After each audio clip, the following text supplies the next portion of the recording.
Hi everyone. Tonight we're giving up walls, roofs, and pretty much every architectural instinct you've ever had, because we're moving into a rock. Not a cave you tour for 20 minutes with a flashlight and a gift shop waiting at the exit, but an actual home, chiselled by hand into a landscape that looks like a meringue that got a little too ambitious in the oven. Welcome to Cappadocia in central Turkey, where for well over 1,000 years, entire communities looked at a towering cone of volcanic stone and thought, that, right there, is where I'm raising my children. Before we climb inside, a small favour. If these nightly wanderings are doing their job, a like or a subscribe genuinely helps this little channel find its way to more people who also can't sleep without a history lesson first. And tell me in the comments where in the world you're tucked in tonight. Because no matter the hour somewhere, someone else is exactly as awake as you are right now. Go ahead and dim the lights, sink into something soft, and let the rest of the day go quiet. Because we're about to disappear underground. Literally. Let's get you wondering. Have you ever tried to find your own front door in a town where every single house looks like a giant stone beehive? Could you sleep soundly 3 stories beneath a working vineyard, in a room your own great-grandfather might have carved out with a handpick? Would you know the difference between a chimney, a dovecote, and someone's actual living room? And if trouble came riding over the horizon, could you get your whole village, plus the goats, down a tunnel the width of your shoulders in under an hour? And now, congratulations. You've just arrived in Cappadocia. It might be the 10th century. It might be last Tuesday. Around here, that distinction matters less than you'd think. Welcome home. Try not to get lost. Everyone does. Let's start with the view, because nothing about it makes immediate sense. Stretching out in every direction are hundreds of tall, tapering cones of pale rock, some capped with a dark stone hat like they got dressed in a hurry, clustered together in valleys that look less like geography and more like an abandoned art installation. There are no straight lines anywhere. There is no explaining it at a glance. You stand there turning in a slow circle, waiting for someone to tell you this is a movie set, and no one does, because it isn't. This is simply Tuesday in central Anatolia. It's the kind of scenery that makes you want to apologise to every other landscape you've ever called dramatic. The light does something strange here too. At sunrise, the whole valley turns the colour of weak tea, then slowly warms into something closer to apricot, and by midday, the pale stone is nearly blinding, bouncing the sun back at you like it's personally offended you brought sunglasses instead of buying better ones locally. The air smells of dust, dry grass, and faintly of wood smoke drifting up from somewhere below your feet, which is your first clue that this landscape is doing a great deal more than simply sitting there looking photogenic. You'll notice, too, that the ground itself seems to swallow sound. Voices carry strangely between the cones, arriving from directions that don't match where the person actually is, like the whole valley is quietly rearranging your sense of hearing for its own amusement. A donkey brays somewhere behind you. You turn around. There is no donkey. There is, you eventually learn, a donkey 3 valleys over, and the wind has simply decided to deliver it to you personally, free of charge. Locals here don't marvel at any of this the way you do. A farmer walks past with a rope of onions over one shoulder, utterly unbothered by the fact that he is strolling through what looks like the surface of another planet. To him, these cones are just where the vineyard starts and the neighbour's roof ends. Ever driven past the Grand Canyon on your daily commute until you stop noticing it was there at all? This is that, except the canyon occasionally has someone's laundry hanging out of it. What you're looking at, though it takes a moment to register, are called fairy chimneys. And the name alone tells you the locals gave up trying to explain them with plain geology centuries ago and went with folklore instead, which honestly feels like the more honest option. Some stand alone in open fields like forgotten chess pieces. Others cluster together into entire ridgelines, riddled with dark doorways and window holes that mean exactly what you think they mean. This isn't an empty landscape, it's a fully occupied one, and you are, at this very moment, standing in someone's front yard. So you take a breath, adjust to the fact that the horizon is now personally unsettling, and accept the obvious truth staring back at you from every hollowed-out cone in sight. People live here. People have always lived here. And in a moment, so apparently, will you. Let's talk about the rock itself, because the whole story of this place starts underground, geologically speaking, long before anyone ever picked up a chisel. Millions of years ago, a trio of enormous volcanoes coughed ash and lava across the region in quantities that are frankly rude to imagine. And that ash slowly compressed into a soft, pale stone called tuff. Soft is the operative word here. This is rock you can carve with hand tools, the way you might carve a pumpkin, if the pumpkin were the size of an apartment building and also somehow load-bearing. Run your palm across a wall and you'll feel it immediately. A slightly chalky, faintly gritty texture, cool and dry, nothing like the cold, damp stone you'd expect from a cave back home.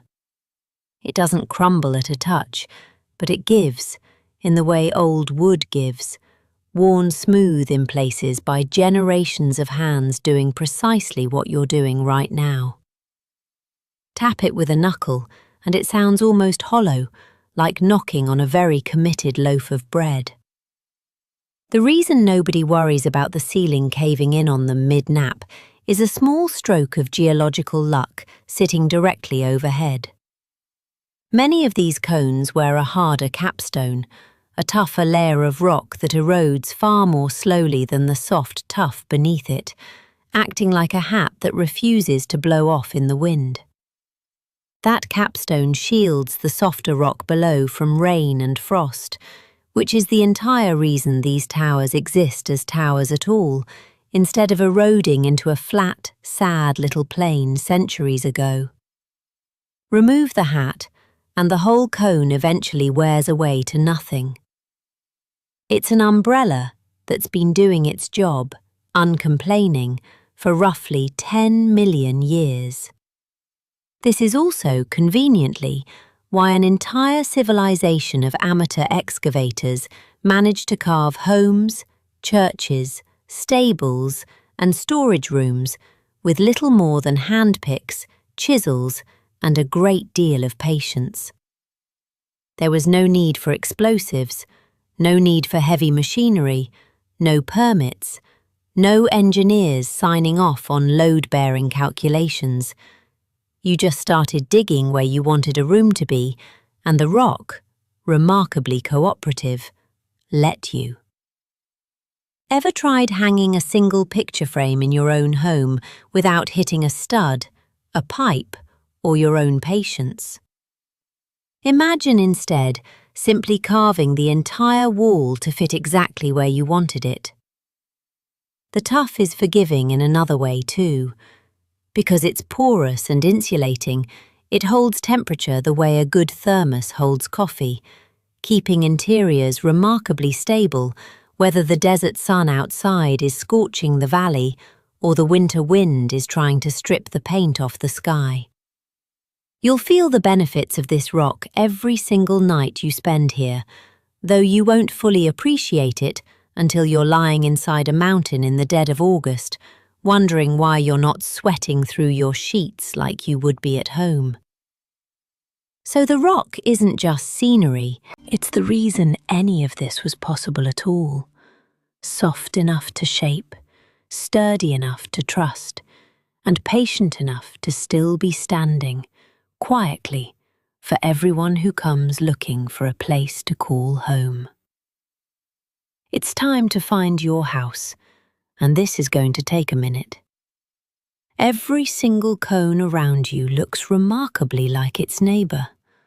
A pale, sun-bleached lump with maybe a wooden door and a window carved somewhere near the top, like a birdhouse designed by a committee. There are no street numbers. There is no mail carrier to ask. You wander the valley squinting up at dozens of nearly identical stone towers, trying to remember if your door had 2 windows or 3, feeling like a very lost, very embarrassed pigeon looking for its own coop. The doors themselves offer little help. Most are simple slabs of wood, weathered grey, hung on iron hinges that have clearly outlived several owners already. A few are painted a defiant blue, the exact shade locals believe keeps evil spirits and overly curious insects at bay, which means your best navigational strategy quickly becomes counting blue doors and hoping for the best. You pass one that looks exactly like yours, try the handle, and are greeted by a very surprised goat standing in what you had assumed was your kitchen. Locals, naturally, never have this problem. Children run between the towers with the easy confidence of someone who has memorized every crack and lean in every wall since before they could walk, ducking under low doorways without looking, the way you'd navigate your own hallway at 3 in the morning without turning on the light. An elderly woman calls a greeting to you from her doorway 30 feet up a rock face, having apparently climbed a carved staircase you hadn't even noticed was there, balancing a basket of laundry on one hip like it's nothing at all. Ever tried explaining to a delivery driver exactly which identical beige house on your street is yours? Now do it without a street name, a number, or Wi-Fi. Eventually you learn the real trick, which isn't memorizing the house at all, but memorizing what's around it. That fig tree leaning at a particular angle. That crack shaped almost like a friendly cat. That precise stretch of cliff where the light hits gold 20 minutes before sunset, and nowhere else. Homes here were never numbered because they never needed to be. Everyone simply knew, the way you know your own front door without reading the numbers screwed into it, because you've walked toward it 10,000 times before. The whole town, if you can call it that, isn't laid out in rows or blocks the way you're used to. It climbs, it clusters, it doubles back on itself, following the natural folds of rock rather than any grid a planner might have preferred. Houses stack on top of each other, tucked into a hillside like a very ambitious apartment complex nobody bothered designing on paper first. It's chaotic. It's also, somehow, exactly where it needs to be. So you keep walking, past one more blue door, one more curious goat, one more identical stone cone, until finally, mercifully, you spot the fig tree leaning at just the right angle. home, or something very much like it, is right where you left it. You just had to remember the tree, not the house. Let's step inside, because the interior tells a story the outside never could. Nobody drew up plans for this house. There was no architect, no permit office, no contractor with a clipboard. A family simply started digging into the soft stone with hand tools, one small room at a time, adding a niche here and a storage nook there across generations, until the house had grown the way a tree grows, slowly and according to nobody's real plan but its own. You run your hand along a wall smoothed by centuries of other hands doing exactly the same thing.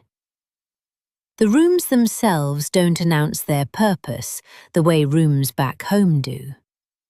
There's no dry wall dividing a kitchen from a bedroom from a hallway. Instead, the whole house flows as one continuous carved space, ceilings dipping low in one corner, then rising into a small domed vault in the next, following whatever shape the rock quietly suggested, rather than what a floor plan demanded.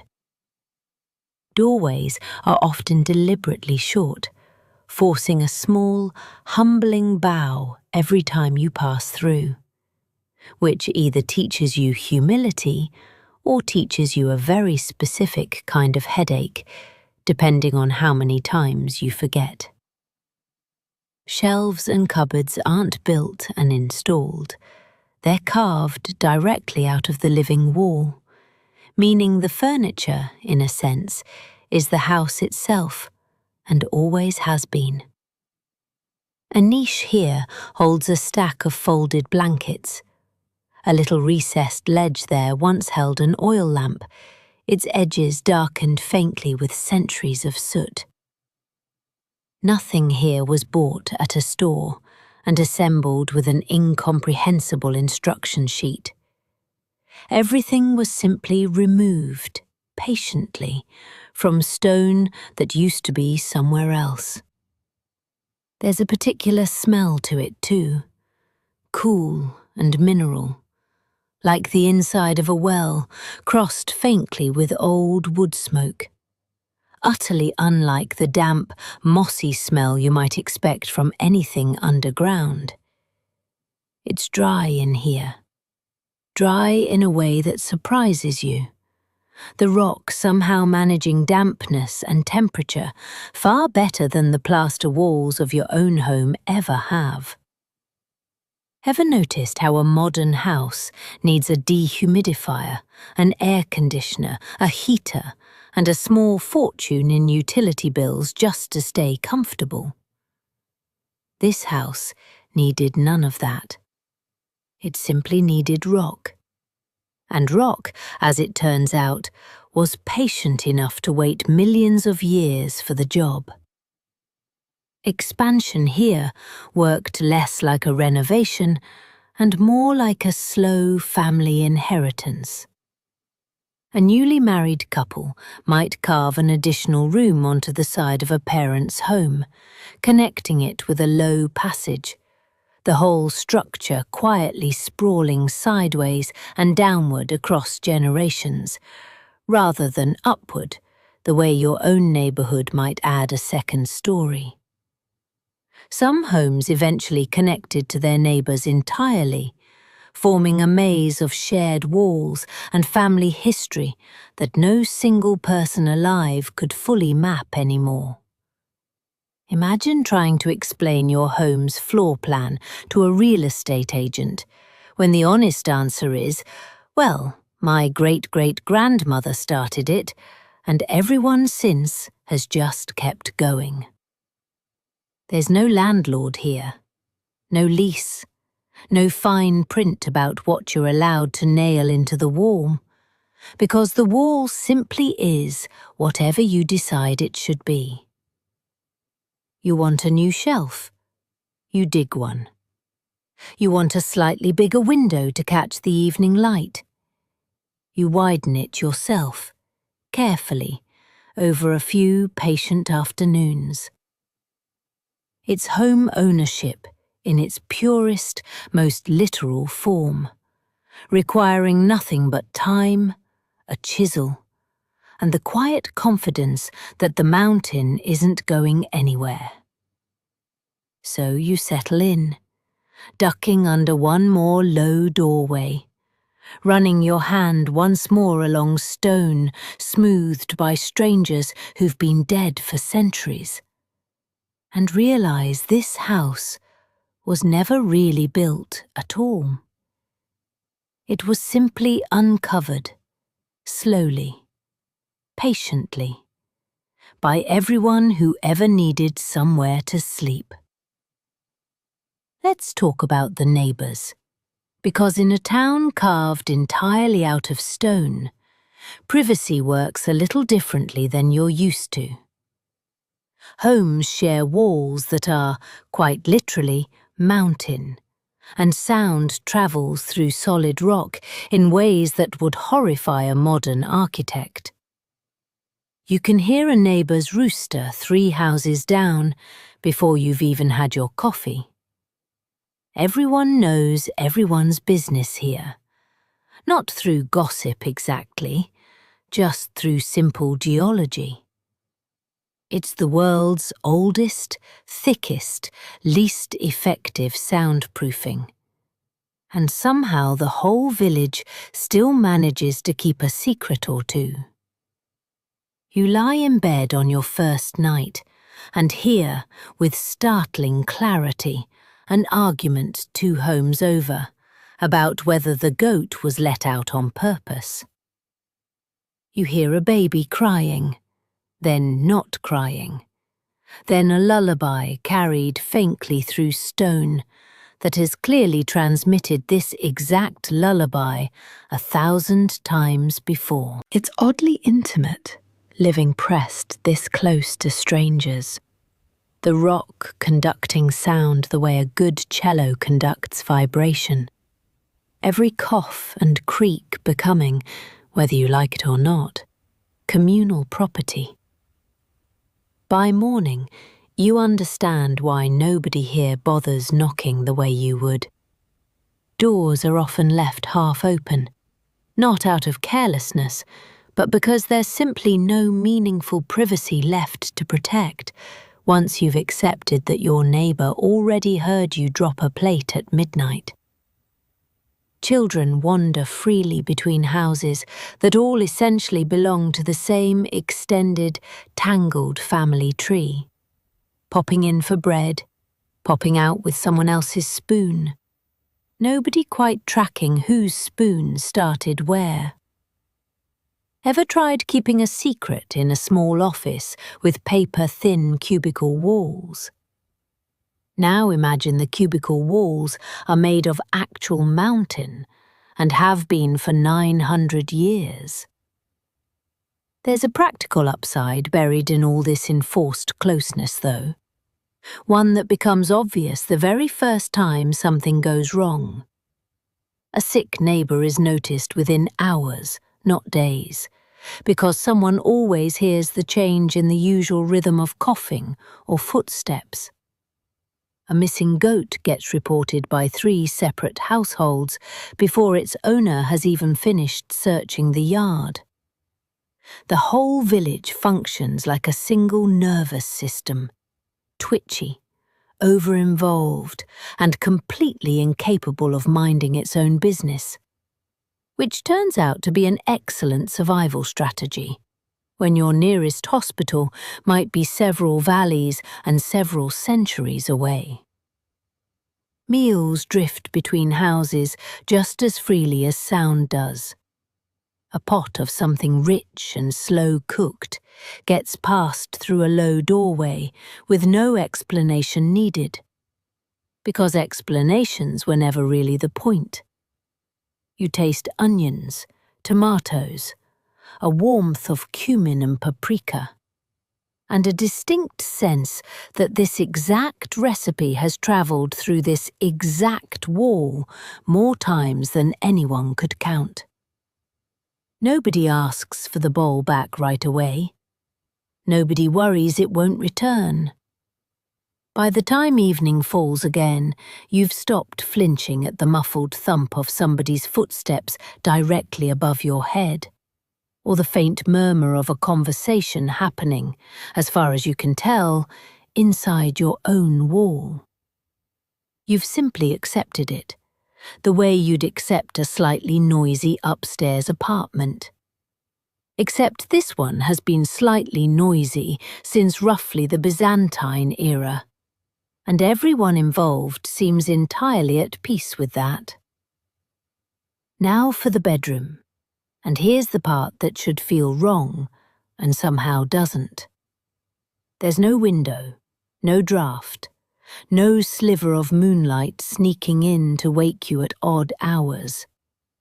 Just cool, still, rock-solid darkness that wraps around you like the world's heaviest blanket. The temperature barely shifts from summer to winter, staying pleasantly steady while the world outside swings between scorching and freezing. You lie there in the dark, faintly unsettled by how completely unbothered you feel, like you've accidentally discovered the original climate control.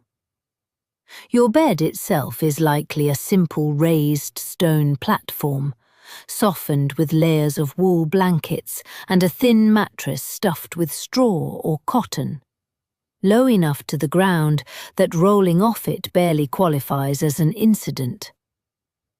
There's a small carved alcove beside it, just large enough for an oil lamp or a folded set of clothes, the room's only real concession to storage. No nightstand, no lamp with 3 brightness settings, no phone charger tangled somewhere in the sheets. Just stone, wool, and a silence so complete it practically has texture. The absence of a window takes some adjusting too, mentally more than physically. Back home you might complain about street lights leaking through your curtains, or a car alarm going off at 2 a.m. But you'd still glance toward the window each morning out of habit, checking the weather before you're even fully awake. Here, there's nothing to check. You wake when your body decides to wake, not when the sun insists on it, which feels less like sleeping in a bedroom and more like sleeping inside a very patient, very quiet, held breath. Ever used one of those expensive blackout curtains that promise total darkness and still let a suspicious sliver of light through the edges? This room laughs at your blackout curtains. What you don't expect is how well you actually sleep. There's no traffic noise, no hum of a refrigerator, no neighbour's television bleeding faintly through drywall, because drywall was never involved in the first place. The rock simply absorbs everything, leaving you with a stillness so total it becomes almost disorienting, the kind of quiet that makes your own heartbeat sound unreasonably loud in your ears. Locals have slept this way for so many generations that they consider it entirely unremarkable. To them, a windowless stone bedroom is simply a bedroom, in the same way you consider your own 4 white walls simply a bedroom, never once stopping to marvel that you've engineered an entire artificial environment just to approximate what this room does naturally. There is, admittedly, one small adjustment required, and it involves your sense of time. Waking at what you assume is dawn, only to discover it's actually mid-afternoon, becomes a real and recurring hazard, one that catches nearly every visitor at least once. Locals avoid this the old-fashioned way, with a rooster, a call to prayer drifting down from somewhere above, or simply a lifetime of internal rhythm that no longer needs checking. You, meanwhile, will want to hang on to some kind of clock, if only to prevent yourself from missing dinner entirely. So you settle back into the wool blankets, surrounded by a darkness so complete it feels almost protective, and drift off in a room that has been doing exactly this job, without complaint or upgrade, for the better part of 1,000 years. Let's find the kitchen, which turns out to be a hollow carved into the rock with a sunken clay oven set into the floor like a small, patient volcano. This is the tandır, and it has been slow roasting meals here since long before anyone thought to invent a timer. Dinner might arrive sealed inside a clay jug, buried in embers until the whole pot has to be cracked open with a small, dramatic flourish, just to get to the food inside. It's a kitchen with no electricity and no shortcuts, and somehow the smell alone would put your smart oven to shame. The dish in question is called testi kebab, meat and vegetables sealed inside that clay jug with nothing more than a disc of dough for a lid, then left to simmer for hours in the gentle, even heat of the buried embers. When it's finally time to eat, the jug isn't gently unscrewed or carefully opened. It's cracked, right at the table, sometimes with the flat of a knife, sometimes with a decisive little tap against the edge, releasing a cloud of steam thick with garlic, tomato, and slow-cooked lamb that makes your stomach growl audibly enough to embarrass you in front of strangers. The kitchen itself hums with a rhythm that has nothing to do with convenience. A woman kneels beside the tandır, feeding it dried dung or scraps of wood, testing the heat not with a dial, but with the back of her hand held just close enough to know. Flatbread gets slapped directly against the oven's hot interior walls, puffing and blistering within seconds, pulled free with a practiced flick before it burns. Ever tried getting your toaster to produce anything even remotely this good? This bread has never once needed a browning setting, because someone's hand has been the browning setting for as long as anyone can remember. Vegetables come from just outside the door, not from 3 towns over wrapped in plastic. Tomatoes, peppers, eggplant, all grown in soil so rich with volcanic minerals that locals swear, with a completely straight face, that it's the reason everything here tastes slightly better than it has any right to. You bite into a stuffed pepper and understand, at least for a moment, why they might actually be right. There's a smokiness to everything cooked this way, a depth that no amount of modern seasoning quite manages to fake. Meals here aren't rushed either. There's no eating standing at a counter, no dinner scrolled through on a screen. Food is passed around a low table, everyone reaching in together, bread doing the job of a fork more often than not. Conversation moves as slowly as the meal itself, punctuated by the occasional argument about whose grandmother made the better version of this exact dish, an argument that, you suspect, has been running unresolved for several generations and shows no sign of stopping soon. By the time the jug is empty and the bread is gone, you've eaten slower, talked more, and somehow enjoyed a meal cooked in a hole in the floor more than most restaurant dinners you can remember. The tandır doesn't know it's ancient. It just keeps doing exactly what it's always done, quietly, patiently, one buried clay jug at a time. It's time to head lower still, into the cellar, because Cappadocia has been making wine since long before wine was even trying to be fashionable. Grapes grow shockingly well in this volcanic soil, and the same soft rock that makes a good bedroom makes an even better wine cellar, holding a steady, cool temperature all year without a single dial to adjust. Stone troughs carved into the floor once served as presses, feet doing the crushing the old-fashioned way. You take a sip and realize you are, quite possibly, drinking something older than several nearby empires. The vineyards themselves look nothing like the tidy, trellised rows you might picture. Vines here grow low and sprawling, close to the warm, volcanic soil, twisting between rocks and up the base of the very cones people live inside. Grape harvest becomes something close to a village-wide event, entire families out picking under a sun that seems to take its job seriously.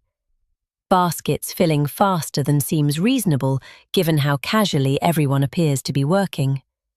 There's laughter, there's the occasional grape thrown at someone who's clearly slacking, and there's an unspoken understanding that this harvest matters because the whole valley's winter cheer depends on it. Down in the cellar, the process turns delightfully hands-on, in the most literal sense possible.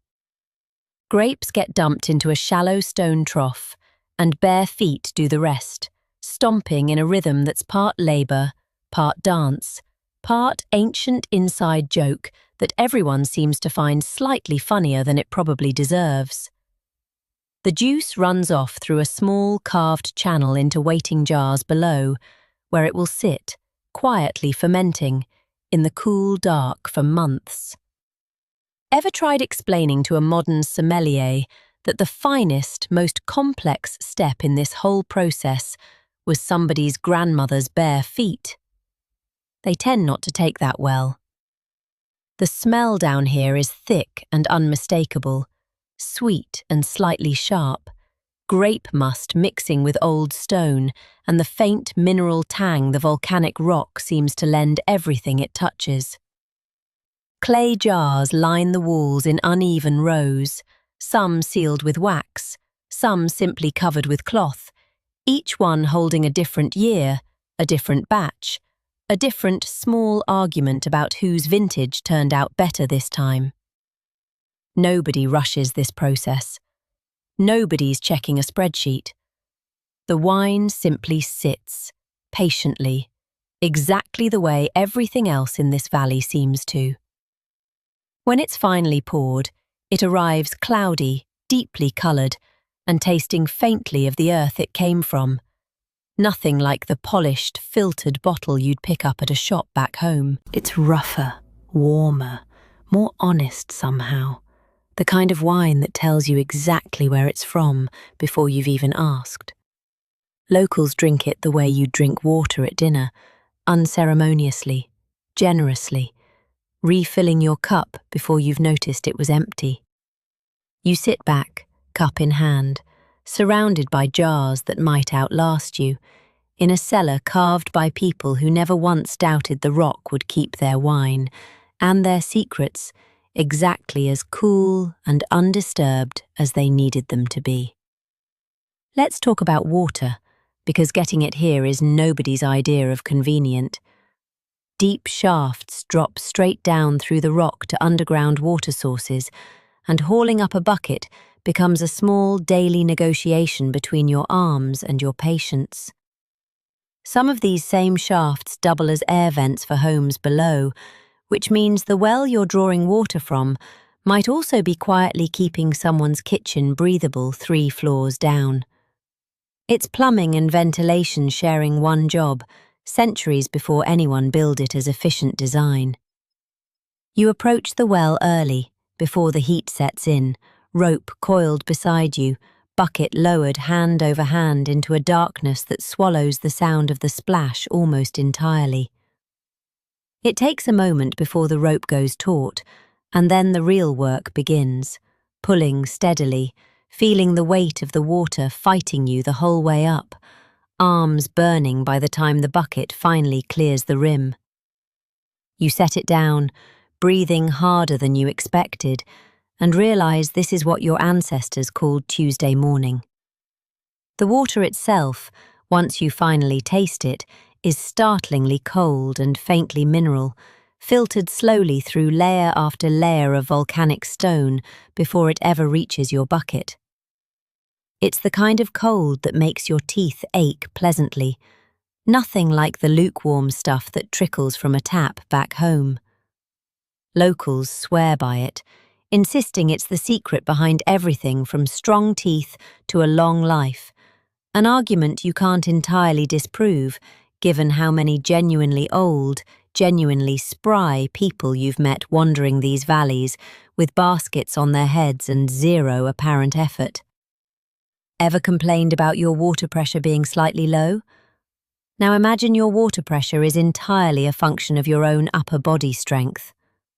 Some households manage the daily hauling with a small stone cistern near the entrance, collecting rainwater off the roof to supplement well trips, a rudimentary but genuinely clever bit of engineering that saves at least one bucket run a day. Children are often given the job of monitoring it, proudly reporting water levels the way a child back home might proudly report a video game high score, equally invested, arguably more useful.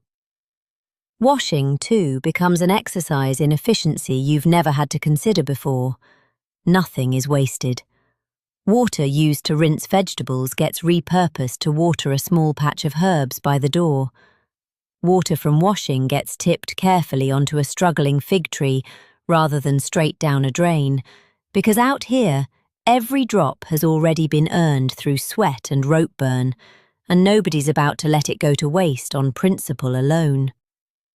By the time evening comes, and you've hauled your fourth bucket of the day, your shoulders ache in a way that makes you deeply, sincerely grateful for whichever engineer first thought to attach a pipe to a wall and call it running water.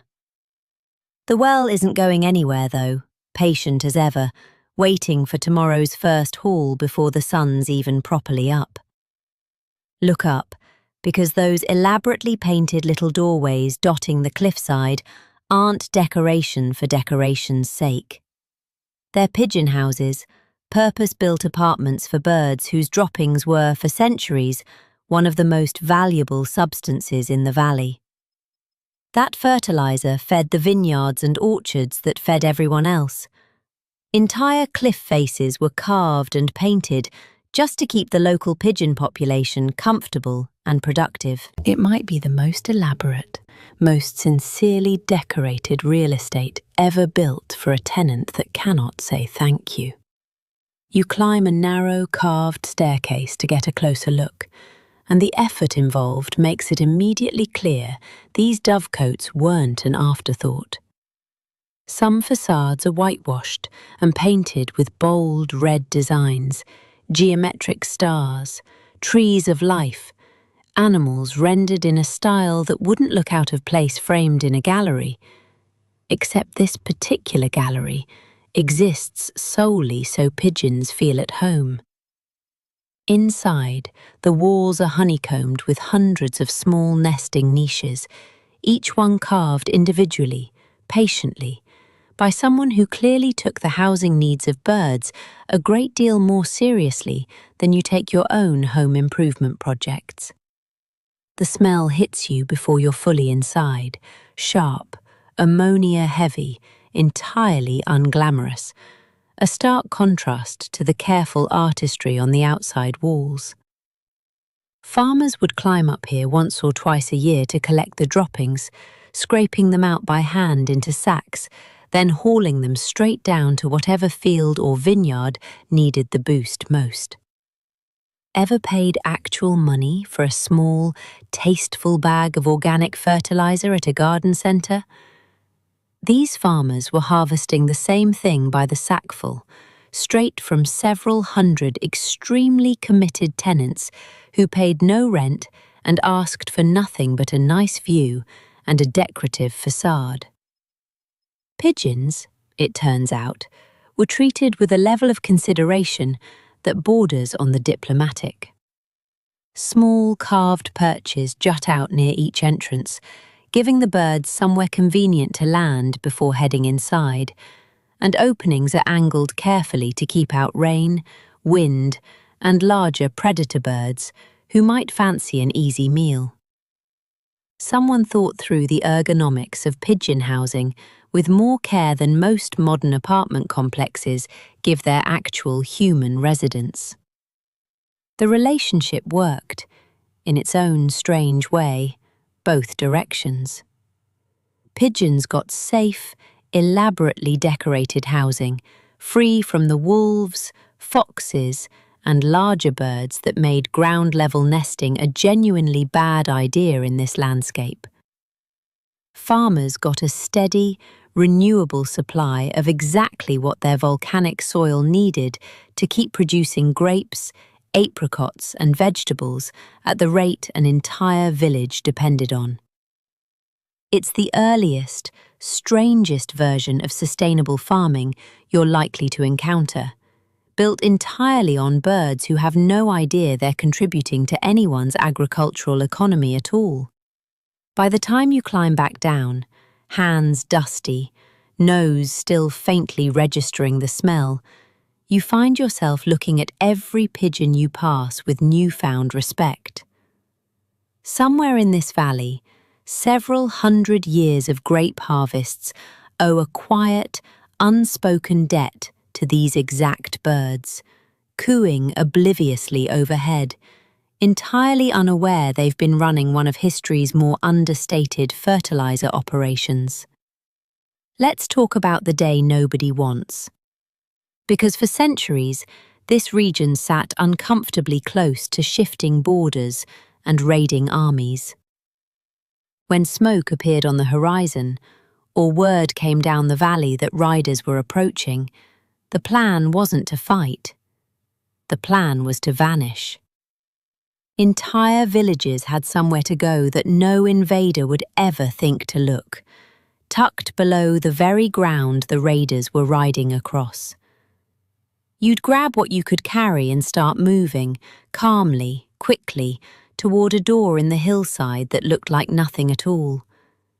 The warning itself usually came from a neighbouring village first, a runner arriving breathless, or simply smoke rising in the distance where smoke had no business rising.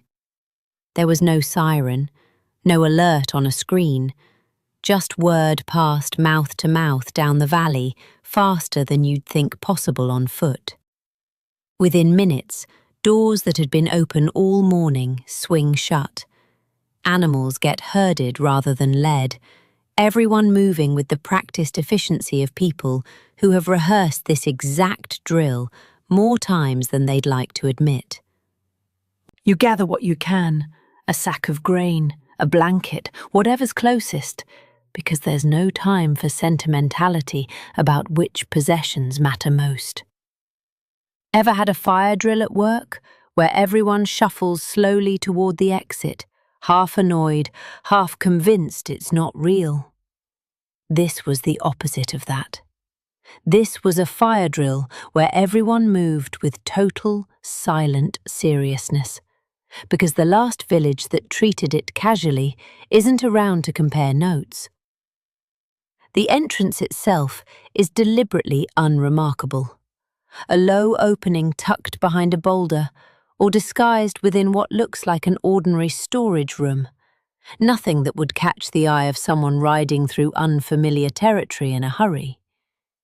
You duck through it, and the outside world, the noise, the light, the smoke, simply disappears behind you, swallowed by rock that has done this exact job for generation after generation.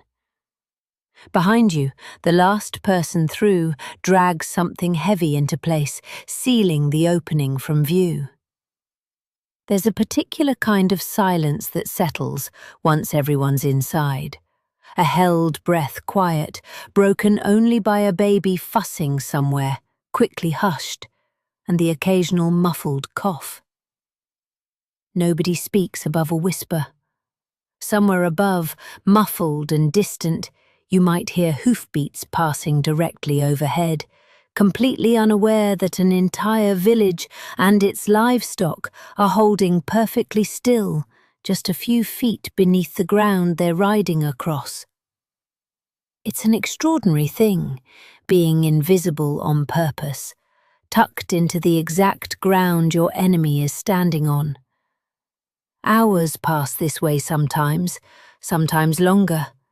Everyone waiting for a signal that never comes as a shout, only as a slow, cautious return to ordinary volume once someone topside decides it's finally, genuinely safe. When the door finally opens again and daylight floods back in, there's no celebration, no relief expressed loudly. Just a quiet exhale, a herding of animals back out to pasture, and life picking back up exactly where it left off. Because this has happened before, and everyone already knows it will happen again. It's time to go all the way down into one of the great underground cities carved beneath this landscape, and the scale of it will genuinely stop you. These aren't a few tunnels and a hiding spot. They're sprawling multi-level settlements stretching many stories beneath the surface, with room enough for thousands of people and their animals to disappear together for weeks at a time. Somewhere down here is a stable, a chapel, a kitchen, all lit by oil lamps and stubbornness. It's an entire town that simply chose to live below the one everyone else could see. You descend a narrow staircase carved directly into the rock, the passage tightening as you go, forcing you to duck, then crouch, then eventually shuffle sideways through a corridor barely wider than your shoulders. The air grows cooler with every level, and the light from your lamp throws long, shifting shadows across walls smoothed by centuries of hands doing exactly what your own hand is doing now, tracing the stone for balance in the dark. Somewhere below you, faint and echoing strangely through solid rock, you hear the unmistakable low complaint of an unhappy goat. Each level below opens into small chambers connected by these same narrow passages.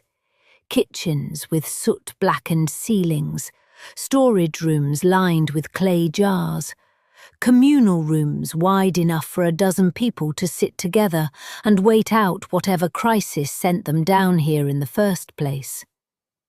Ventilation shafts drop through every level like a spine running through the whole structure, pulling air down from the surface far above, keeping thousands of people and animals from slowly suffocating in a space that would otherwise have no business supporting life at all. Ever tried fitting your entire extended family, several pets, and enough supplies for a month into your basement during a bad storm? Now imagine that basement is 8 stories deep, connects to several thousand of your closest neighbours, and needs to remain livable for weeks without anyone going stir-crazy enough to start a fight over whose turn it is to check on the animals. The engineering here wasn't accidental. Sleeping quarters sit near the middle levels, insulated from both the noise of the stables above and the deeper, damper chambers below. Food storage rooms are carved with small ridges and hollows designed to keep grain dry and rodents mostly out.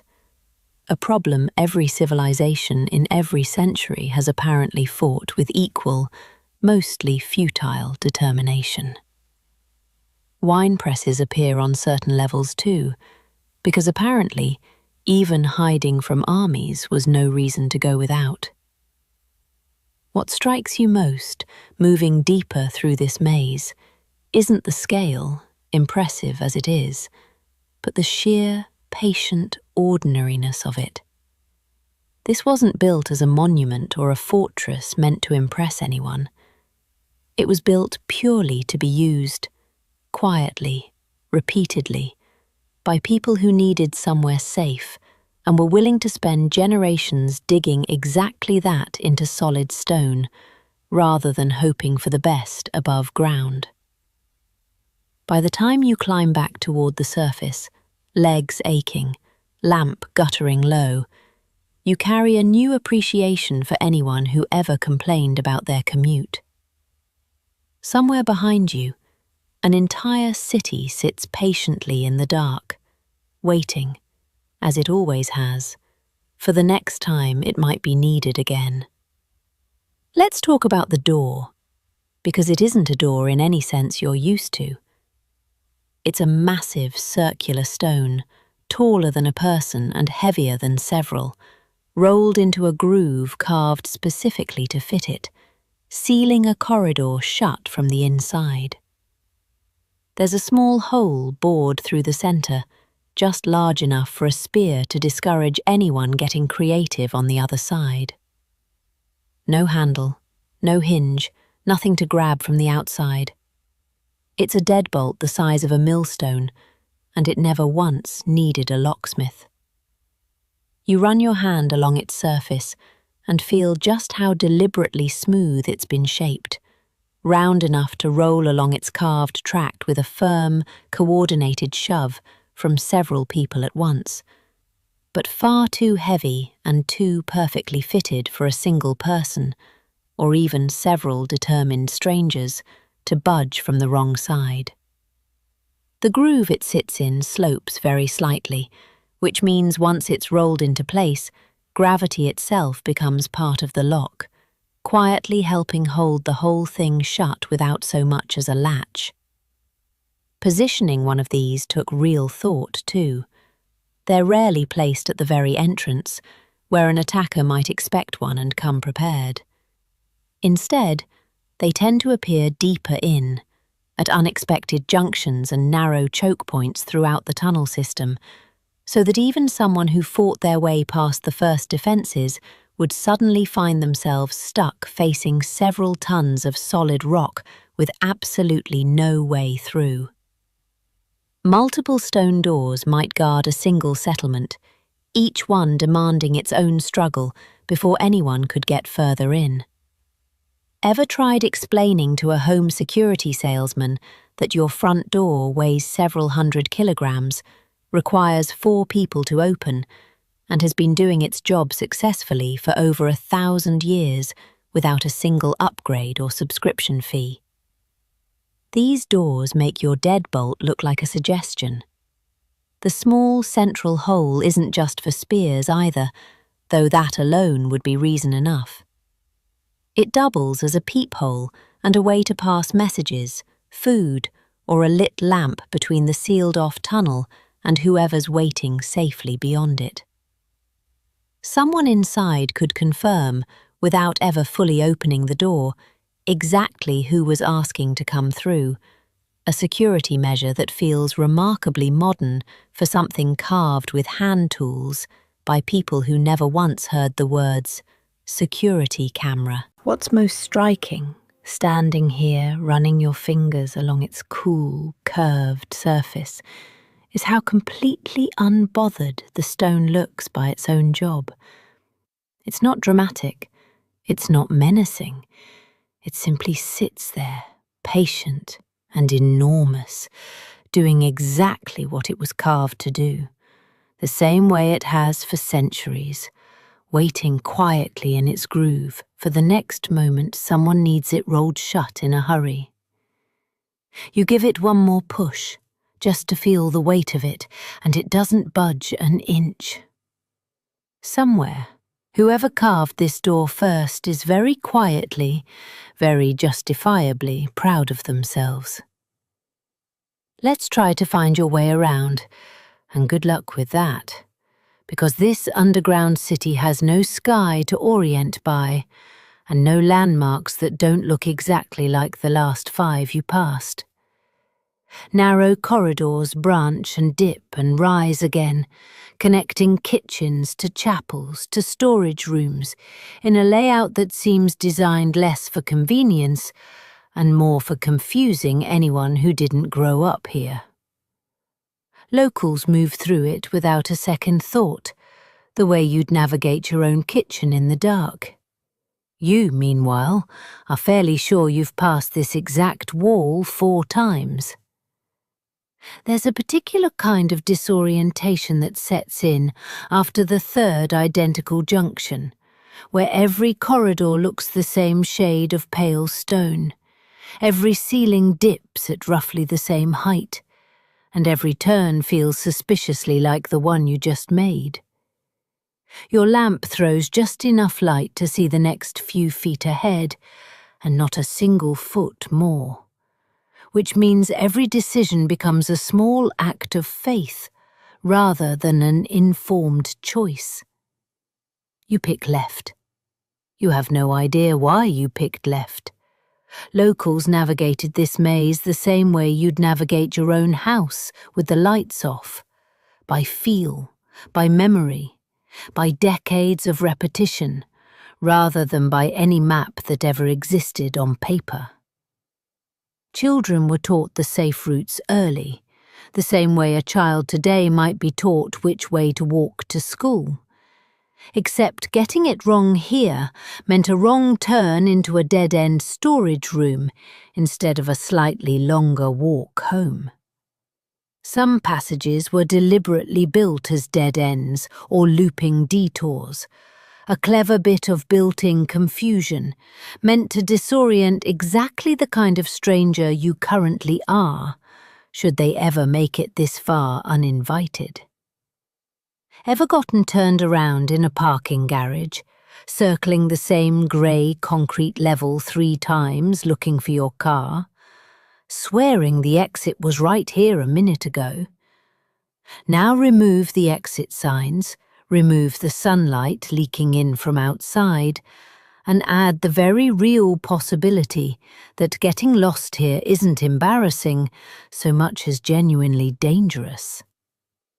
Ventilation shafts occasionally offer a small mercy, a narrow column of daylight dropping from somewhere far above, illuminating a single patch of floor in a way that feels almost holy after so much uniform dark.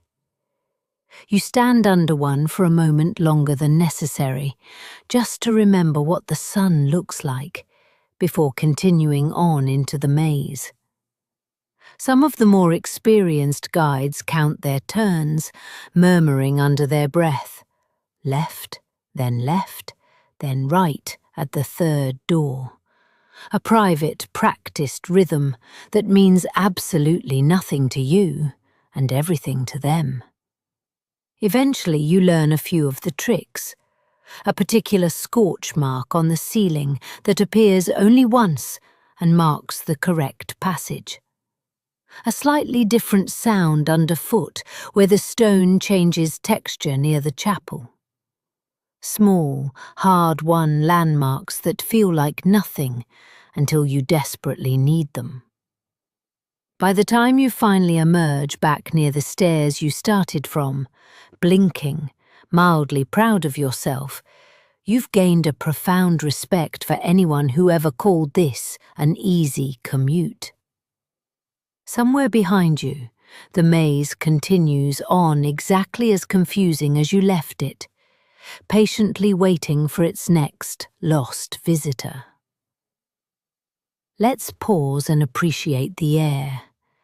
Because breathable air several stories underground, with thousands of people and animals packed in, is not something that happens by accident. Dozens of vertical shafts run from the surface down through every level, pulling fresh air in and pushing stale air out through a system of natural convection nobody bothered to write down or take credit for. There was no engineer's name attached to any of it, just generations of quiet trial and error. You breathe easy down here, and somewhere, some anonymous genius deserves a great deal more thanks than they ever got. Stand beneath one of these shafts, and you'll feel it before you understand it. A faint, steady current of cooler air brushing past your face, drawn downward from the surface by nothing more than the natural difference in temperature between the warm air below and the cooler air above. No fans, no motors, no electricity humming somewhere out of sight, just physics, patiently doing its job, exactly the way it's done every single day since this level was first carved out of the rock. The shafts themselves are cut with real precision, some running over 50 meters straight down through solid stone, connecting nearly every level of the city to open air far above. Positioned carefully near kitchens, where smoke from the tandır ovens needed somewhere to go, and near stables, where the smell of several dozen goats needed somewhere to go, rather urgently, these shafts did double duty as both lungs and chimney for an entire underground population. Ever tried cooking a big dinner in a small apartment with a single window and no exhaust fan? Now imagine doing that for several thousand people, several floors deep, using nothing but a hole in the ceiling and pure faith in airflow. What's most remarkable is how this system managed to serve so many different needs at once, without any single blueprint tying it all together. The same shaft pulling smoke out of a kitchen might also be quietly venting the stables 2 levels below, and doubling, as you've already learned, as a well for drawing water from a completely different level entirely. It's a level of multi-purpose design that would make a modern architect weep with either admiration or professional jealousy, depending on their mood that day. There's a quiet elegance to how little was wasted in the whole arrangement. Nothing was purely decorative. Every shaft, every carved niche, every sloped floor designed to drain water away from living spaces served at least 2 purposes, sometimes 3.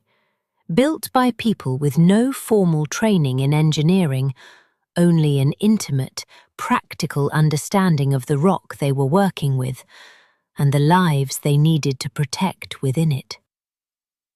You stand there a moment longer, face tilted up toward that thin column of moving air, genuinely moved by the whole invisible system working quietly around you, keeping you breathing without asking for a single ounce of credit.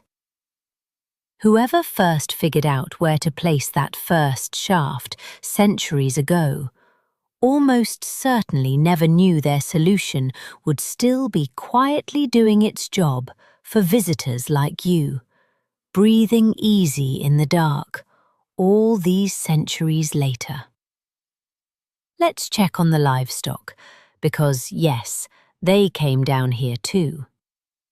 Stables carved near the upper levels held cattle, goats, and horses, kept close enough to reach quickly and far enough that the smell stayed mostly where it belonged. Feeding troughs are cut directly into the stone walls, and hitching posts still show the smooth, worn grooves left by ropes and hooves over generations of use. It's a barn with several floors of humanity stacked directly above it, which is either wonderfully practical or the world's earliest experiment in extremely close quarters farming. You duck into the stable level and immediately understand why it sits so close to the surface rather than buried deep alongside the storage rooms and chapels. The ceiling here is noticeably higher, carved specifically to accommodate the animals standing within it, and the air, despite your best hopes, carries the thick, warm, unmistakable smell of livestock that no amount of clever ventilation shaft engineering was ever quite going to fully erase. A horse shifts its weight nearby, hooves scraping softly against worn stone, entirely unbothered by its rather unusual living arrangement, several floors beneath a working vineyard. The troughs themselves are simple, practical carvings, long, shallow channels cut straight into the rock at just the right height, refilled by hand from supplies stored on the level just above. Iron rings and worn grooves in the stone mark exactly where animals were tied for centuries. The rope wear so consistent and so deep in places that you can practically read the schedule of a typical day just from the pattern of grooves alone. Ever tried keeping a single dog quiet during a thunderstorm, let alone housing an entire village's worth of nervous livestock underground during an actual crisis? These stables managed it, apparently, on a fairly regular basis. Placing the animals this close to the surface wasn't just about smell management, though that was certainly part of the calculation. It also meant livestock could be moved quickly, both down into hiding when trouble arrived and back up to pasture the moment it passed, without navigating the full depth of the tunnel system each time. Every level below the stables stayed reserved for people, food, and worship, protected by both distance and, frequently, one of those enormous stone doors standing firmly between the humans and whatever the animals might be doing at any given moment. There's something almost touching about the practicality of it all. The recognition that survival here depended just as much on keeping goats and horses alive and calm as it did on keeping people fed and hidden. A village without its livestock, after all, was a village without milk, without wool, without the animals needed to eventually rebuild whatever had been left behind on the surface. The animals weren't an afterthought, shoved into whatever space happened to be left over. They were planned for, deliberately, right alongside everyone else. By the time you climb back up past the stable level, boots slightly worse for wear, you've gained a genuine appreciation for whoever first decided that hiding from an army was no reason to neglect the goats. Somewhere just behind you, several dozen animals continue standing patiently in the dark, doing what they've always done, entirely unaware of how remarkable their accommodations actually are. It's time for church, and yes, there's one down here too. A modest chamber with a carved altar and simple stone benches tucked among the kitchens and stables like faith was simply one more household necessity. Services continued underground, exactly as they would have above it, hymns and prayers echoing softly off rock instead of open sky. There's something quietly moving about a community that, even while hiding from danger, made room for exactly the same rituals they practiced on an ordinary Sunday. Some things, apparently, are worth carrying underground. You step into the chamber and immediately notice how the ceiling rises just slightly higher here than in the surrounding rooms. A small, deliberate gesture of respect carved into the stone itself. A simple cross is cut directly into the far wall above where an altar once stood, worn smooth at the edges by hands that touched it in prayer for longer than most nations have existed. Rows of low stone benches line either side, seating perhaps a few dozen people at most, an intimate space built for a community that knew each other by name, not a grand cathedral built to impress strangers. The acoustics down here do something unexpected to sound, softening it, rounding off the edges, so that even a whispered prayer seems to settle into the stone, rather than bounce sharply off it the way it might in an open chapel above ground. You imagine a full congregation gathered here, in hushed voices, candlelight flickering against carved walls, hymns rising just barely above a whisper, so as not to carry too clearly to whoever might be listening on the surface above. Ever tried keeping your voice down during a moment that genuinely calls for singing? These worshippers managed it for what might have been hours at a stretch. Entire services conducted in careful, disciplined, near silence. Small carved niches near the altar likely once held simple icons or a cross, objects small enough to be tucked away quickly if the chamber ever needed to look, to an unfriendly eye, like nothing more than an unremarkable storage room. Faith here had to be practical as well as sincere, adaptable to circumstances that might require hiding not just people, but the very evidence that those people practiced any particular belief at all. What stays with you longest, though, isn't the careful engineering of it, impressive as that is, but the simple fact that this space exists at all.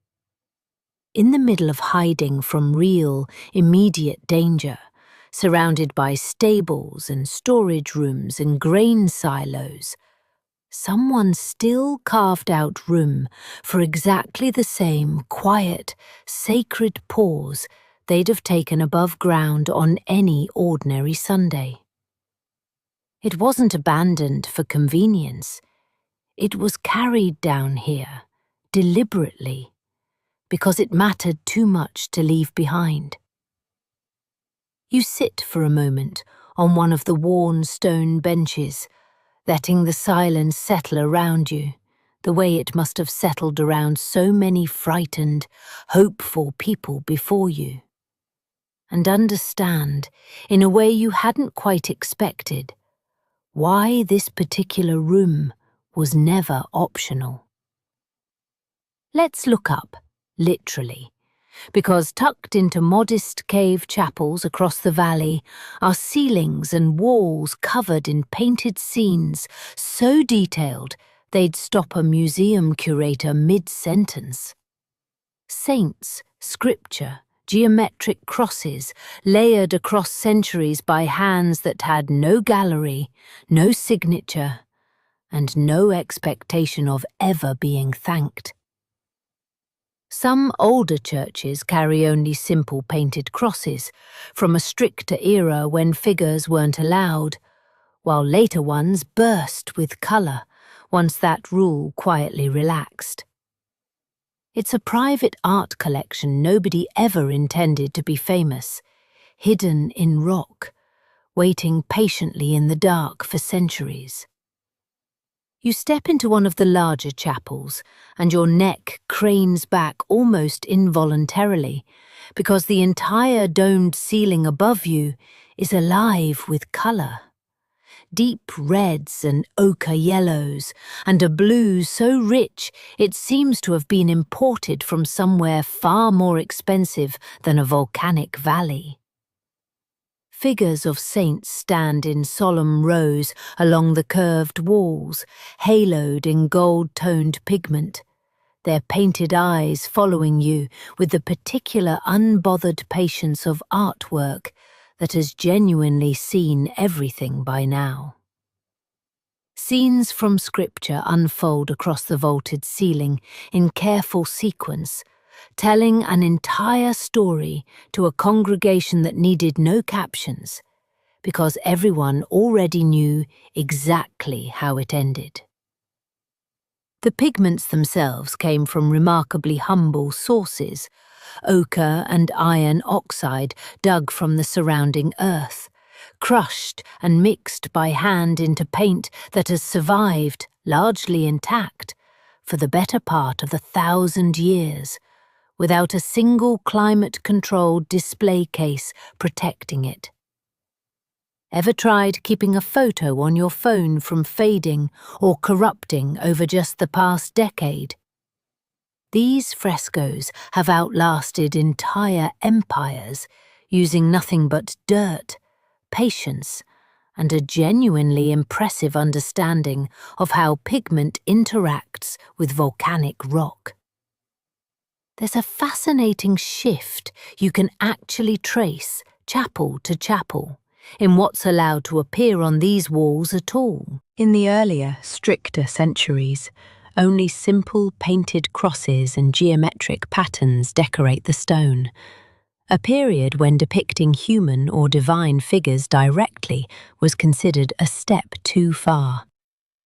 Later, Once that particular religious anxiety relaxed, the walls explode into the full, vivid figures you see today, an entire theological debate rendered permanently visible in the sheer contrast between one chapel's austere red crosses and its neighbour's riot of painted saints. What makes it genuinely moving, standing here craning your neck at a ceiling nobody who painted it ever expected a stranger centuries later to be admiring, is the total absence of ego in any of it. No artist signed their name in the corner. No one carved a small self-portrait into a background detail, the way certain famous painters elsewhere have been known to do. This was devotion, not portfolio building, created by people who fully expected their work to be seen only by their own small, hidden congregation, and possibly by no one at all beyond that. You linger a while longer under that painted ceiling, the colours somehow still vivid enough to catch your lamplight, and feel a small, genuine ache at the thought of how much quiet, patient beauty exists in corners of the world that never once asked to be discovered. Let's meet the hermit, because scattered through these valleys are tiny, deliberately isolated cells, carved for exactly one person who wanted nothing more than distance from everybody else. Some sit halfway up sheer cliff faces, reachable only by rope or a carved staircase steep enough to double as a personality test. A single small room, a single small window, and an entire lifetime of quiet contemplation, chosen freely, on purpose, by someone who apparently found even village life a bit too loud. Its solitude taken so seriously it required scaffolding. You look up at one such cell, tucked impossibly high into a rock face, and try to imagine the sheer commitment involved in choosing this particular home. There's no easy path up, no gentle staircase winding conveniently to the door, just a narrow, precarious series of carved footholds and the occasional rope, demanding total concentration from anyone foolish enough to attempt the climb while distracted. The hermit who lived here presumably made this exact climb regularly, in all weather, simply to fetch water or receive the occasional basket of food hauled up by a rope from below. Inside, once you finally imagine hauling yourself through the narrow entrance, the space is almost aggressively minimal. A stone shelf for sleeping, a small niche for a lamp, perhaps a single carved cross on the wall, and absolutely nothing else. No decoration, no comfort beyond the basic promise of shelter. The window, where one exists at all, is small enough that it seems designed more to let in a sliver of sky than any meaningful amount of light. A reminder of the world outside, rather than an invitation back into it. Ever tried working from home for a single week without talking to another human being, and found yourself embarrassingly relieved the moment a delivery driver rang your doorbell? These hermits chose isolation not for a week, but often for years, even decades, driven by a belief that true spiritual clarity required exactly this kind of radical, uncomfortable distance from ordinary human noise and comfort. Food and water arrived, when they arrived at all, through the generosity of nearby villagers, who considered supporting a local hermit a genuine spiritual responsibility rather than an inconvenience. A basket lowered on a rope, a quiet exchange of goods for a blessing or a bit of hard-won wisdom, and then silence again.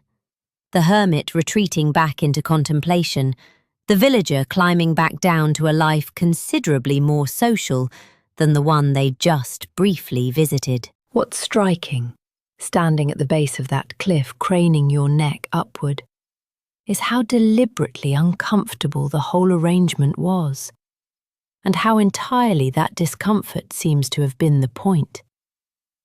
This wasn't an accident of geography or a fallback option for someone who couldn't afford better housing.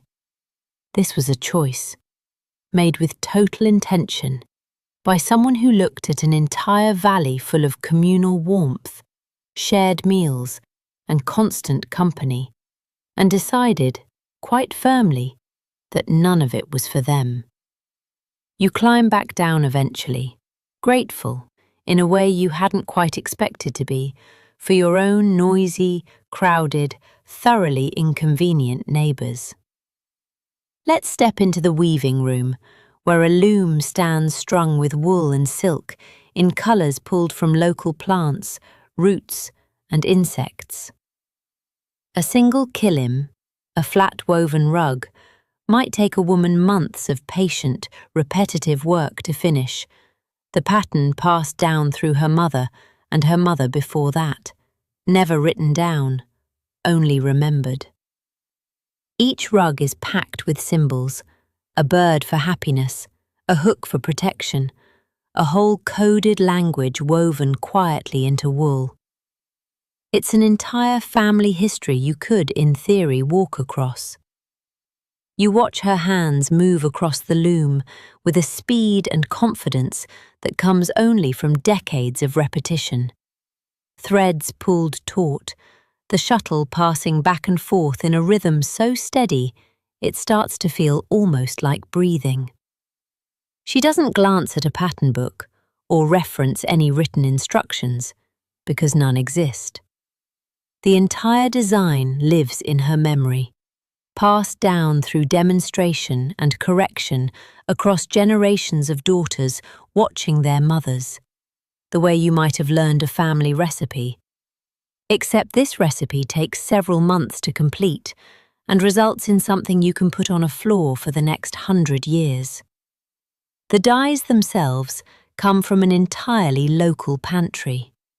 Deep reds boiled from madder root, warm yellows drawn from onion skins, a rich brown steeped patiently from walnut husks gathered from trees just outside the door. Wool gets spun by hand first, twisted into thread on a simple spindle, a task often given to younger girls still learning the craft, their thread noticeably less even than their mothers', a visible timeline of skill you can actually run your fingers across if you know what you're looking for. Ever tried explaining to someone that the beautiful patterned throw blanket on your couch was ordered online and arrived within 2 days? Now imagine trying to explain that concept to a woman who has spent the last 4 months on a single rug, and watch her expression very politely fail to hide what she thinks of your blanket's origin story. Every symbol woven into the pattern carries specific meaning, though the exact meanings shift slightly from village to village, family to family. A stylized bird might represent happiness or good news. A hooked, angular shape wards off the evil eye, a genuine and widely held concern in this region that no rug, doorway, or piece of jewellery is considered complete without some form of protection woven or painted directly into it. Diamonds represent fertility. Triangles, worn as protection, appear stitched into wedding trousseaux meant to bless a new household before it's even fully begun. The rug that finally comes off this loom, months from now, won't just be a rug. It will carry a young woman's entire dowry conversation woven directly into its border, a message to whichever family eventually receives it about skill, patience, and the household she's capable of running. It might be sold. It might be kept for generations, passed down the same way its pattern was. You run your hand across the finished section already completed, feeling the tight, even weave beneath your fingers, and understand, for the first time, that you're not looking at decor at all. You're looking at a language, patiently spoken in wool, one knot at a time. Let's talk about the travellers passing through, because this valley has sat squarely on old trade routes for a very long time. And hospitality here isn't a suggestion, it's practically law. Enormous stone caravanserais along the roads offered merchants and their animals a free night's shelter, food and safety. No payment required, no questions asked beyond the basics. Inside, camel bells and a dozen languages mixed with the smell of spices, leather and road dust. It's an entire hospitality industry built centuries before anyone thought to invent a loyalty program. You approach one of these caravanserais as the sun starts dropping low, the same way exhausted traders have approached it for centuries, and the building itself announces its purpose long before you reach the door. A massive stone gateway, tall enough for a fully loaded camel to pass through without ducking, opens into a wide central courtyard, open to the sky, surrounded by covered galleries where animals and goods could be sheltered from both weather and wandering thieves. The scale of it is honestly startling, built not for a handful of travellers, but for entire caravans, dozens of camels and their exhausted handlers, arriving all at once after days crossing open, unforgiving terrain.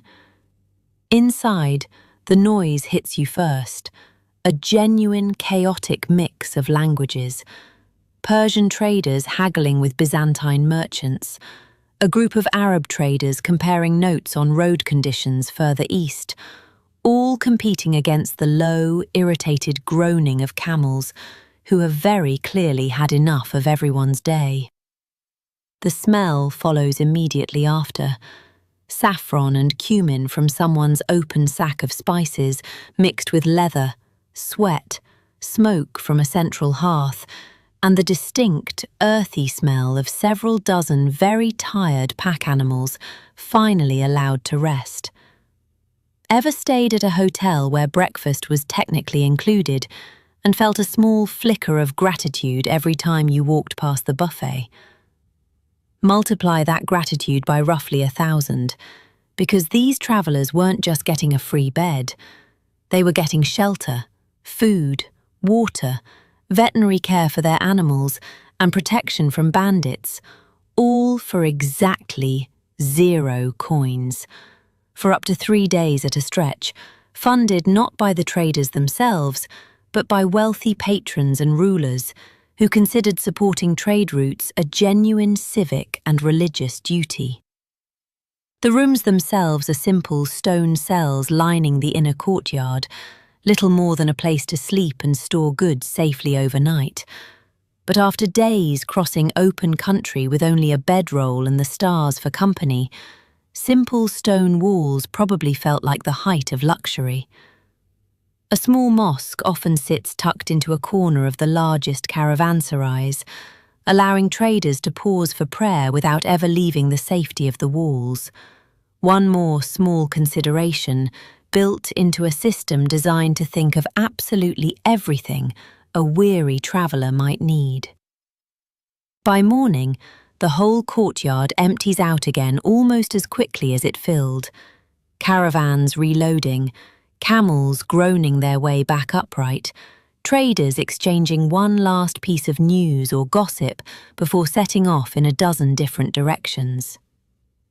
You watch them go, understanding for the first time that an entire economy of trust, generosity and shared self-interest kept this ancient trade route running long before anyone needed a rating system to guarantee it.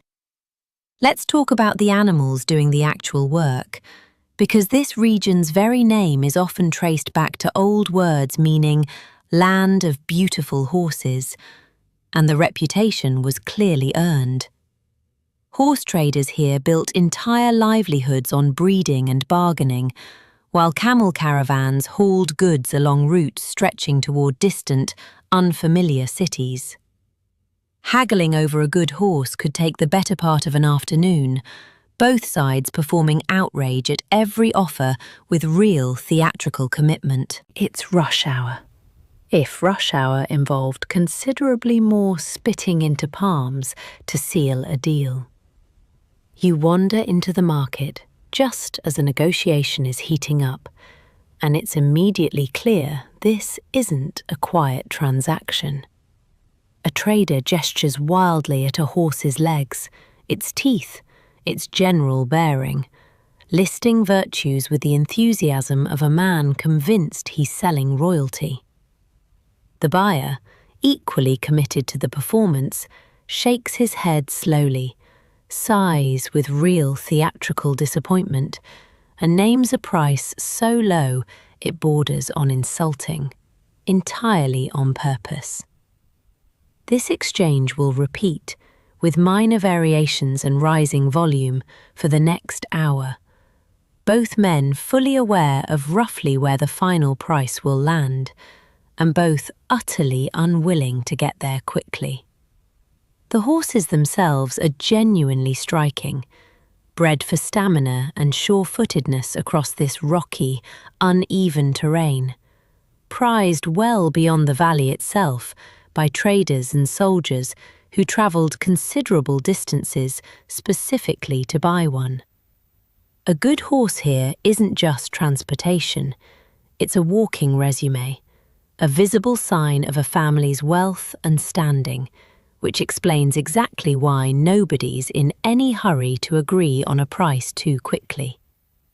Ever tried buying a used car and had the salesman disappear to talk to his manager, only to return with a number barely different from the first? This market invented that exact maneuver, minus the manager, minus the car, plus a great deal more shouting. Camels handle the longer hauls, plodding along established routes with an air of profound, weary indifference to absolutely everything happening around them, including the occasional argument breaking out over their own price. Loaded with sacks of spices, bolts of cloth, or jars of that valley wine you sampled a few nights back, they move at their own unhurried pace, regardless of how urgently their handler might prefer otherwise. A camel driver learns quickly that rushing the animal accomplishes nothing except making the driver look foolish in front of an audience of other, equally weary camel drivers.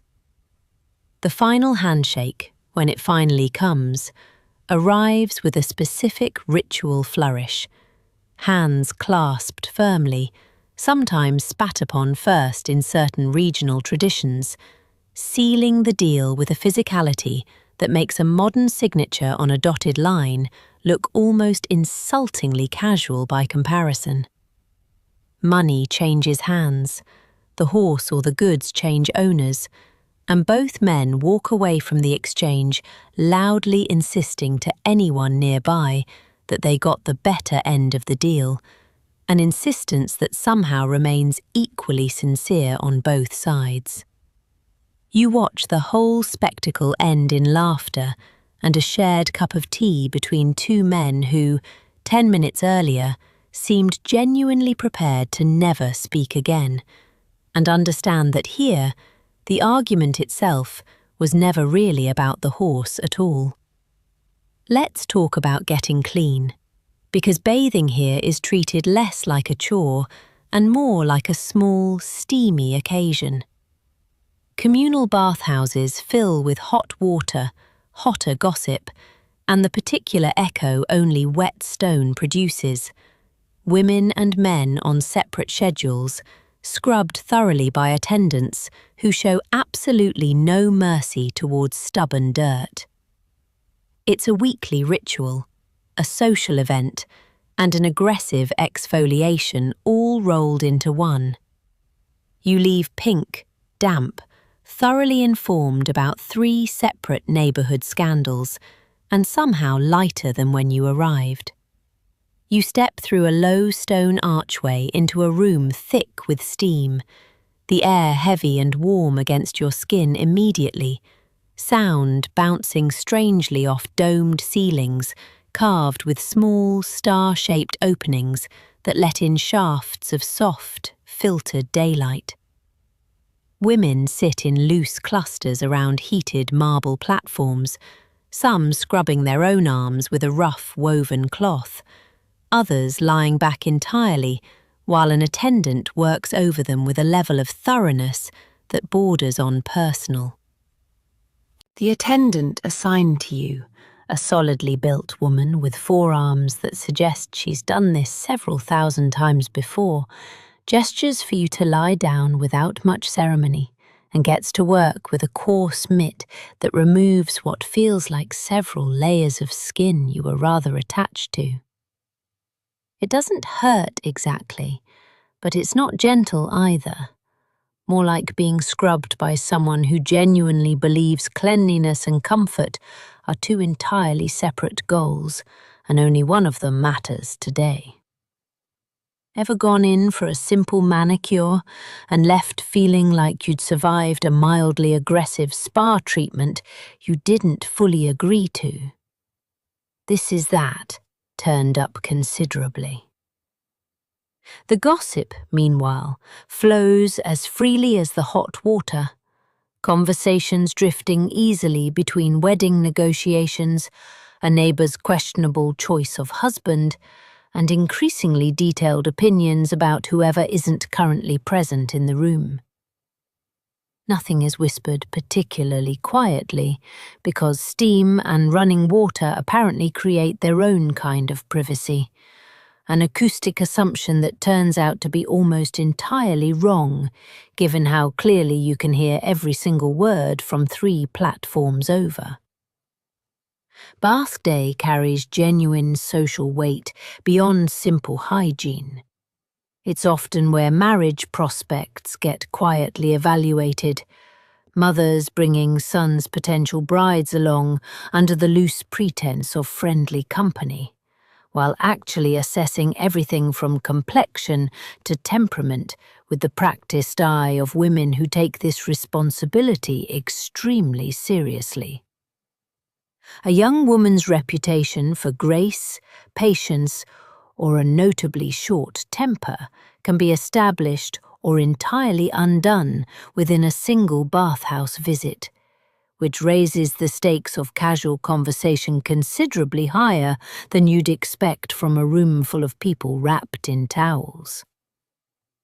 By the time you finally emerge back into the cooler air outside, skin glowing pink and slightly raw, hair damp and smelling faintly of rosewater, you feel scoured clean in a way no shower back home has ever quite managed. You also, somehow, know an alarming amount about people you've never actually met, which feels like a strange but not entirely unwelcome bonus included with the price of admission. Let's brace for winter, because up on the surface the wind turns vicious and snow piles against every stone doorway, while down in your rock-carved home, none of it seems to matter much at all. The same steady, insulated stone that kept you cool all summer now holds a gentle, even warmth against the cold. No fire roaring non-stop required. Livestock huddle close by, breath and body heat doing their own quiet part. It's the original passive heating system, and it never once needed a thermostat, a filter, or an apology for the bill. You step outside briefly, just to check, and the wind hits you immediately, sharp and dry, carrying flurries of snow that seem to come from every direction at once, rather than politely falling straight down the way snow is supposed to. The whole valley has gone a stark, uniform white, fairy chimneys wearing thick caps of snow atop their already improbable shapes, looking, if anything, even more absurd than usual. You duck back inside within minutes, fingers already numb, thoroughly grateful for whatever ancient instinct convinced these communities to build downward rather than up. Inside, the temperature difference is almost startling. Where the surface world has turned brutal and biting, your rock-carved room sits steady and mild, the thick volcanic stone doing exactly what it's always done, holding on to warmth generated by cooking fires, oil lamps, and simple body heat, releasing it back slowly rather than losing it instantly to the wind the way a wooden or canvas structure would. A small fire burning in the kitchen hearth is often enough to keep an entire connected suite of rooms comfortably warm through the coldest nights, the heat seeping gently through stone rather than needing to fight its way through drafty windows and gaps. Ever paid a heating bill in the dead of winter and felt a small, specific rage looking at the number? These homes generated warmth through little more than daily living itself. Cooking dinner, breathing, existing.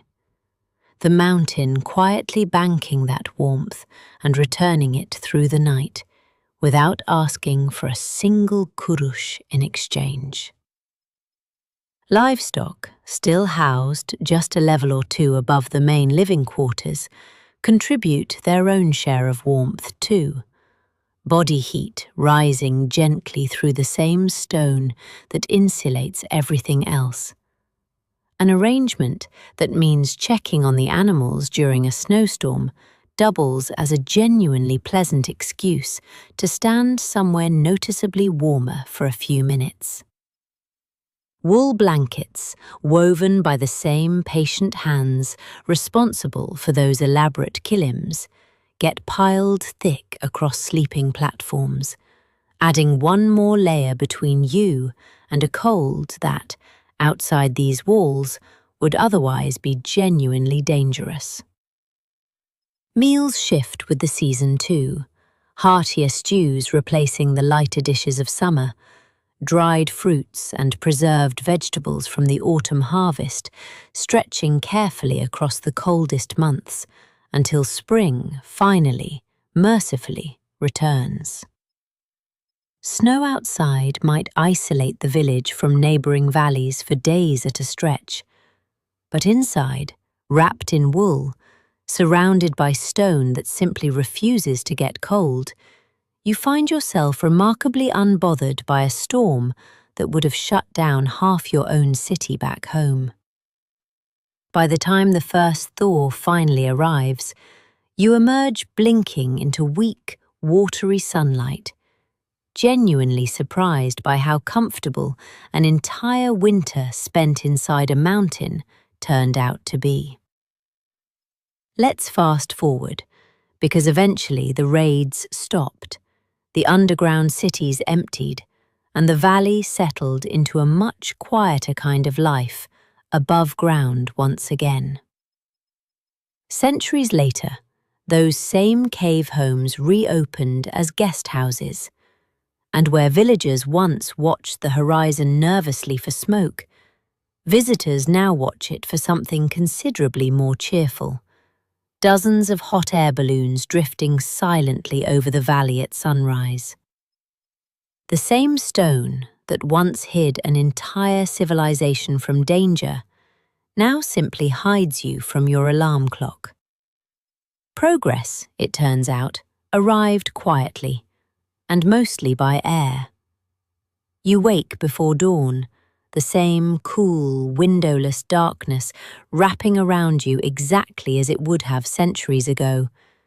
Except this time, you're setting an actual alarm, rather than relying on some ancestral internal clock.